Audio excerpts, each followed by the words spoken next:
দলীয় কাৰ্যকৰ্তা দাদা বন্ধুসকলে আজি চাপৰ প্ৰগতি ভৱনত সম্বৰ্ধনা অনুষ্ঠান ইয়াত অনুষ্ঠিত কৰিছে আৰু এই সম্বৰ্ধনা অনুষ্ঠানত আমাৰ NDA দুয়োটা দলৰ নেতা কৰ্মী আৰু সুদূৰ অন্ধ্ৰ প্ৰদেশৰ পৰা আমাৰ মাতাজী আহিছে আমাক আশীৰ্বাদ প্ৰদান কৰাৰ কাৰণে আৰু অঞ্চলটোৰ বৃহৎ সংখ্যক দলীয় কাৰ্যকৰ্তা শুভাকাংক্ষী ৰাজনৈতিক অৰাজনৈতিক বিভিন্ন চৰকাৰী অনুষ্ঠান ইয়াত আহি আমাক সম্বৰ্ধনা জনাইছে আৰু সকলোৱে আমাক অভিনন্দন জ্ঞাপন কৰিছে। বিগত দিনত এই অঞ্চলৰ ৰাইজে যি ব্যাপক হাৰত ভোট প্ৰদান কৰি আমাক এইবাৰ প্ৰতিনিধি হিচাপে দিছপুৰত প্ৰেৰণ কৰিছে তাৰ কাৰণে ময়ো বৃহত্তৰ চাপৰবাসী অঞ্চলবাসী ৰাইজক বহুত হিন্দু মুছলমান জৈন খ্ৰীষ্টান সকলোকে বহুত ধন্যবাদ আৰু কৃতজ্ঞতা জ্ঞাপন কৰিছোঁ। আগন্তুক দিনত চাপৰবাসীয়ে যি আশা আকাংক্ষা লৈ আমাক ভোট প্ৰদান কৰি জনপ্ৰতিনিধি হিচাপে সেৱা কৰাৰ কাৰণে ৰাইজৰ সেৱক হিচাপে সেৱা কৰাৰ কাৰণে যি সুযোগ আগবঢ়াইছে আৰু যাৰ কাৰণে এই সুযোগ সৎব্যৱহাৰ নিশ্চিতভাৱে আগন্তুক দিনত হ'ব। আৰু দেখা পাইছে যে আজিয়ে মই কেইবাটাও আঁচনি ইয়াত ঘোষণা কৰিছোঁ য'ত সভা কৰি আছোঁ। এই সভাগৃহৰ ছাউণ্ড ছিষ্টেম চেণ্টাৰ AC বা আমাৰ চাপৰত এখন ভাল বহা ঠাই নাই, বাহিৰা অতিথি আহিলে থকা ঠাই নাই। গতিকে আমাৰ চাপৰ IB-টো নতুনকৈ ইয়াত খুলি মেৰামতি কৰি পুনৰ ইয়াত মানে খোলা হ'ব আৰু ৰাইজৰ কাৰণে মুকলি কৰি দিয়া হ'ব। প্ৰগতি এই ভৱনটো দীৰ্ঘদিন ধৰি পৰিত্যক্ত হৈ আছিল, এইটো আমাৰ মুকলি কৰি দিয়া হ'ব। চাপৰ চিকিৎসালয়ত এম্বুলেন্স অতি শীঘ্ৰে প্ৰদান কৰাৰ কাৰণে ইতিমধ্যে আজিয়ে ঘোষণা কৰা হ'ল আৰু বৃহত্তৰ চাপৰৰ বিভিন্ন শিক্ষাৰ ক্ষেত্ৰতে কওক, নিৰাপত্তাৰ ক্ষেত্ৰতে কওক, শিক্ষাৰ ক্ষেত্ৰতে কওক, স্বাস্থ্যৰ ক্ষেত্ৰতে কওক, বিভিন্ন আঁচনিৰ ক্ষেত্ৰতে কওক, সকলো ক্ষেত্ৰত চাপৰ এই অঞ্চলটো মোৰ নিজৰ ঘৰ বুলি নিজৰ ঘৰৰ নিচিনা কৰি আগন্তুক দিনত মই উন্নয়নৰ কামসমূহ দলীয় নেতা কৰ্মী সতীৰ্থসকলক লৈ এই দিশত নিশ্চিতভাৱে আগবাঢ়িম।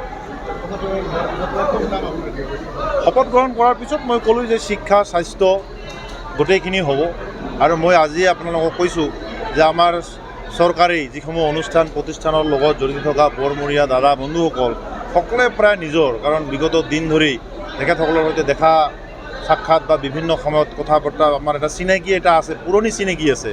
তেখেতসকলক মই বিনম্ৰতাৰ সৈতে আহ্বান জনাইছোঁ যে এতিয়া এক্টিভ হৈ থাকিব লাগিব, সকলোৱে হাত চাপতি বহি থাকিব নালাগিব।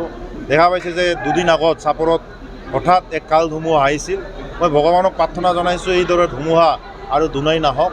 কাল ধুমুহাৰ ফলত বহুকেইগৰাকী শ্ৰদ্ধাৰ ব্যক্তি আইমাতৃ আহত হ'ব লগা হৈছিল। চাপৰ চিকিৎসালয়খনৰ কিছু তেওঁলোকৰ মানে শুশ্ৰূষা যি হাৰত কৰিব লাগে কিছু তেওঁলোকৰ মাজত অভিযোগ ৰাইজৰ পৰা আহিছে। এই ধৰণৰ অভিযোগ যাতে আৰু দুনাই নাহে মই তেখেতসকলৰ মই বিনম্ৰতাৰ সৈতে মই আহ্বান জনাইছোঁ।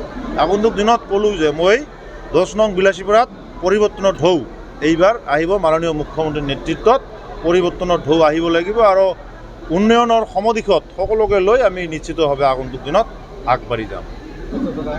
দেখা গৈছে পূৰ্বৰ তুলনাত মানে পূৰ্বৰ যিগৰাকী বিধায়ক আছিলে মানে দেখা গৈছে যে বিভিন্ন ঠাইত মানে জেগা বিশেষ হিচাপে উন্নয়ন কৰিছে, মানে কোনো কম্পিউটাৰ হোৱা নাই।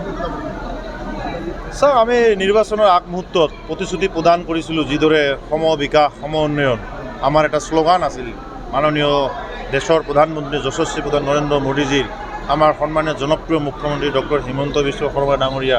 আৰু এই শ্লোগানক আমি ৰাইজৰ মাজত যিদৰে নিৰ্বাচনত প্ৰতিশ্ৰুতি দিছিলোঁ সকলোৰে সমবিকাশ হ'ব, কিন্তু কিছু অঞ্চলত আমাকো মৰম কৰিব লাগিব। আমাক য'ত একেবাৰে মৰম কৰা নাই, আমি যদি তেওঁলোকক সমভাৱে মৰম কৰোঁ, আমাক বেছিকৈ মৰম দিয়া শ্ৰদ্ধা ৰাইজে মনত আঘাত পাব। গতিকে চাৰিওফালে বেলেঞ্চ মিলাই চলিব লাগিব। আমি সেইসকল ৰাইজক মনত আঘাত দি কাম কৰিব কেতিয়াও নোৱাৰিম। গতিকে মানে যিমান আমাক য'ত বেছিকৈ মৰম দিছে তাত বেছি মৰম কৰিম, য'ত কম মৰম দিছে তাত আমি একেবাৰে উন্নয়ন নকৰা বুলি আমি কোৱা নাই, উন্নয়ন কৰিম। কিন্তু য'ত বেছিকৈ মৰম দিছে সেইবোৰ অঞ্চল আমাৰ আগত বেছি তেওঁলোকক শ্ৰদ্ধা আমি কৰিম। Thank you. হ'ব।